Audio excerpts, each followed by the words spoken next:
आपके भारी भरकम कमेंट के बाद मैंने सोचा कि ज्योग्राफी का यानी कि एक अलग वीडियो बना दूं और ज्योग्राफी का प्रैक्टिकल उसमें मैं बता दूंगा कि बिहार बोर्ड क्लास 12th का ज्योग्राफी का प्रैक्टिकल को आपको किस प्रकार बनाना है। यहाँ पर आप देख सकते हैं कि आशीष पब्लिकेशन का भूगोल का प्रैक्टिकल की बुक है और यहाँ ये इसकी नोट्स है, यानी कि इसमें जो भी प्रश्न है उसको किस प्रकार लिखना है और कैसे लिखना और कितना लिखना है वो सब जानने के बाद हम लोग इस नोट्स में यानी कि आपके नोटबुक में इसको मैं धीरे धीरे एक एक करके प्रश्न को लिखूंगा और आपको समझाऊंगा। इसको रखते हैं साइड और देखते हैं कि इसमें इसको सबसे पहला पेज इसका किस प्रकार भरना है। यहाँ पर आप देख सकते हैं कि सर्टिफिकेट यानी आपके पहले पेज में सर्टिफिकेट लिखा है और यहाँ पर लिखा हुआ आपका नाम, यानी कि यहाँ पर नेम का मतलब है कि आपका पूरा नाम जो आपके क्लास 12th में एडमिट कार्ड पे नाम दिया उसे आपको पूरा भरना है। यहाँ पे क्लास पूछ रहा है तो क्लास 12th दे देना। यहाँ पर आपको स्कूल या इंस्टीट्यूट कॉलेज आप जिसमें पढ़ते हो वहाँ का रोल नंबर भरना है, एग्जाम रोल नंबर नहीं भरना। यहाँ पे एग्जाम नंबर पूछ रहा है तो ये आपके मिल चुका है तो आप भर दें, नहीं मिला है तो आप मत भरें।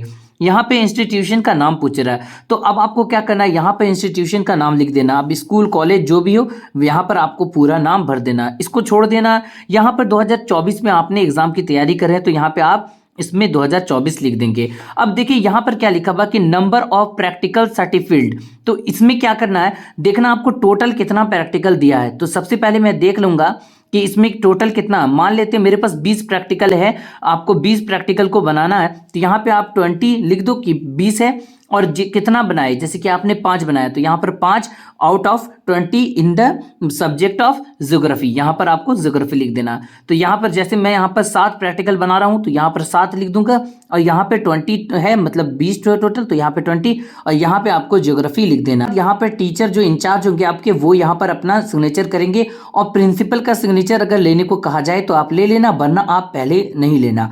यहाँ पे आपको अपना नाम लिख देना क्योंकि आप एग्जामिनर हो तो एग्जामिनर्स का सिग्नेचर लगेगा। यहाँ पर इंडेक्स बहुत पॉइंट रखता है। देखो इंडेक्स में जो एक्सपेरिमेंट नेम दिया है यानी नेम ऑफ एक्सपेरिमेंट को किस प्रकार लिखना, तो इसमें तो एक्सपेरिमेंट नहीं होते हैं लेकिन प्रश्न होते हैं। तो जैसे मैं मान लेता हूं कि यूनिट 1 का प्रश्न यहाँ पर लिख रहा हूं तो यहाँ पर लिख दूंगा यूनिट 1 और प्रश्न नंबर ये है। और यहाँ पे आप कौन सा प्रश्न लिख रहे हो 1 2 3, तो आप शुरू सबसे पहले लिखोगे यहाँ पे 1, उसके बाद एक्सपेरिमेंट डेट लिखना। तो यहाँ पर आपको डेट इस प्रकार से कुछ इस तरह से लिख देना। यहाँ पे पेज नंबर कहाँ से कहाँ तक गया ये लिखना, बाकी सब छोड़ देना, वो आगे टीचर का काम होता है।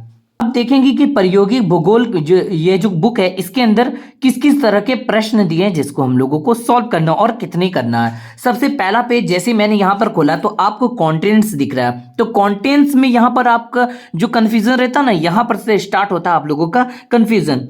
सबसे पहला आप देख सकते हैं यहाँ पे यूनिट 1 दिया है, यहाँ यूनिट 2 और यहाँ यूनिट 3, इसके बाद भी यूनिट रुकता नहीं है, अभी और भी यूनिट है जैसे कि यहाँ पे यूनिट 4, यूनिट 5 और यूनिट 6। तो इनमें से आपको कौन कौन से प्रश्न बनाना है। तो अगर आपने इस बार 2024 के लिए तैयारी कर रहे हो तो यहाँ मैंने कुछ प्रश्न को टिक कर दिया। मैं आपसे बार बार क्यों कहता हूँ कि आप वीडियो को अंत तक देखो, क्योंकि बहुत सारी चीजें हैं ना वो छूट जाती है, आप स्किप कर करके देखोगे तो बहुत चीजें छूट जाएगी। तो आप जो 30 में 30 लाने के बारे में सोचोगे ना तो वो संभव नहीं हो पाएगा। तो आपको यही है ना, आपको एक एक यूनिट को एक एक बारी से समझना है और सही तरह से बनाना है, तब जाके आप सभी प्रश्न का सही उत्तर दोगे और 30 में 30 लेकर आओगे। जैसे कि यूनिट 1 से आपको एक प्रश्न बनाना है तो यहाँ पर तो यूनिट 1 में सिर्फ एक प्रश्न दिए तो आप इसे ही बना लो क्योंकि हर यूनिट को हम लोगों को टच करना है। तो अब देखो दूसरा यूनिट है, यहाँ पे यूनिट 2 में मैं जम किया तो देखा 1 से लेके यहाँ पे 9 प्रश्न है। तो क्या सभी को बनाना नहीं, आप इनमें से कोई भी 2 बना लो, जैसे कि आप प्रश्न 1 या 2। अब आप पहले इसको पलटा के देख लो कहाँ पर कम पेजेस लगे होंगे और कहाँ आपको आसान लगेगा, तो वैसे बना लो। जैसे मैंने यहाँ पर 3 पे और 7 पे टिक कर दिया, इस तरह से यहाँ पर 3 सिलेक्ट हो गए, एक यूनिट 1 में और यूनिट 2 में 2, तो 3 हो गए। अब देखो यूनिट 3 में भी आप चाहो तो एक बना लो, जैसे कि अब मैंने यहाँ पर 2 नंबर पे टिक कर दिया। आप जिसको भी बनाओगे ना पहले उसको टिक कर लेना। मैंने कहा कि आप जैसे आपका यूनिट होता है तो उस यूनिट में आप देखेंगे बहुत सारे सवाल है तो सभी को नहीं बनाना। अब देखो 3 नंबर में यूनिट 3 में मैंने कुछ सवाल को सिलेक्ट किया तो यहाँ भी यूनिट 4 में भी यहाँ पर एक प्रश्न है, तो आप चाहो तो इसे बना लो, नहीं भी बना सकते हो। अब देखो यहाँ पर और भी प्रश्न है, 5 में भी एक है और 6 में भी एक है, तो मैं 6 का एक बना लेता हूँ और 5 का भी एक बना लेता हूँ। तो इस तरह से मैंने कितना टच किया, 1 2 और उस तरफ मैंने 4 टच किया था। देखो यहाँ पर मैंने यूनिट 1 में एक टच किया था 3 और यहाँ पे 4 ये 5 और ये 6। तो इस तरह से मैं 6 प्रैक्टिकल को, यानी इसमें तो प्रैक्टिकल नहीं होते, इसमें क्वेश्चंस होते हैं, तो 6 प्रश्न का उत्तर देकर मैं समझाता हूं, तो आपको पता चलेगा कि प्रैक्टिकल क्यों जरूरी है। अब देखो मैंने लिखा कैसे, यूनिट 1 है आंकड़े और स्रोत और संकलन।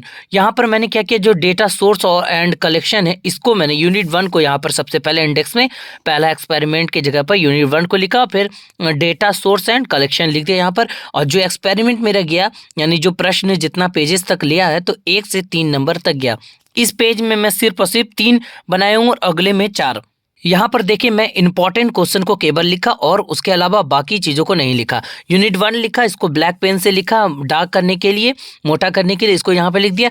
फिर उत्तर जो इसका यहाँ पर से आता है, यहाँ पर से देखेंगे आप उत्तर आएगा, तो इसको मैंने ब्लू पेन से उत्तर को लिख दिया है सारा चीज। अब देखिए यहाँ पर इंपॉर्टेंट बात है, तो इसको ध्यान रखना आपको। प्राप्ति के आधार पर आंकड़ों के 2 वर्ग किए जाते हैं। कौन कौन से? प्राथमिक आंकड़े और द्वितीयक आंकड़े। तो इसको मैंने क्या किया, बस इतना लिख दिया और इसका डेफिनेशन लिख दिया कि इसकी इतनी विधियाएं हैं और इन सभी चीजों को पॉइंट लिख दिया। इन पॉइंट के बारे में डिटेल में नहीं समझाया, बस पॉइंट को लिख दिया। जैसे मैंने प्राथमिक आंकड़े के बारे में बात किया, तो देखो यहाँ प्राथमिक आंकड़े के बारे में डिटेल लिख दिया, उसके बाद सारा पॉइंट को मैंने लिख दिया, ना कि उसको धीरे धीरे एक एक करके इस सारे पॉइंट को समझाया। ऐसे तो पूरा प्रैक्टिकल एक ही नोट्स इसमें प्रश्न को सॉल्व करने में पूरा कॉपी खत्म हो जाएगा। फिर लास्ट में देखो इतना सा बचा। तो यहाँ पर मैंने बहुत आसान तरीके से आपको बताया कि किस तरीके से आप ज्योग्राफी का प्रैक्टिकल, भूगोल का प्रैक्टिकल को बनाओगे, किस तरीके से सारे प्रश्न का उत्तर दोगे। तो आपको अगर पसंद आए तो वीडियो को लाइक करेंगे और शेयर करेंगे, चैनल को सब्सक्राइब करेंगे। और अगर आपको इसका पीडीएफ चाहिए तो सिंपल आपको इसके व्हाट्सएप चैनल को ज्वाइन कर लेना, वहाँ आपको पीडीएफ मिल जाएगा।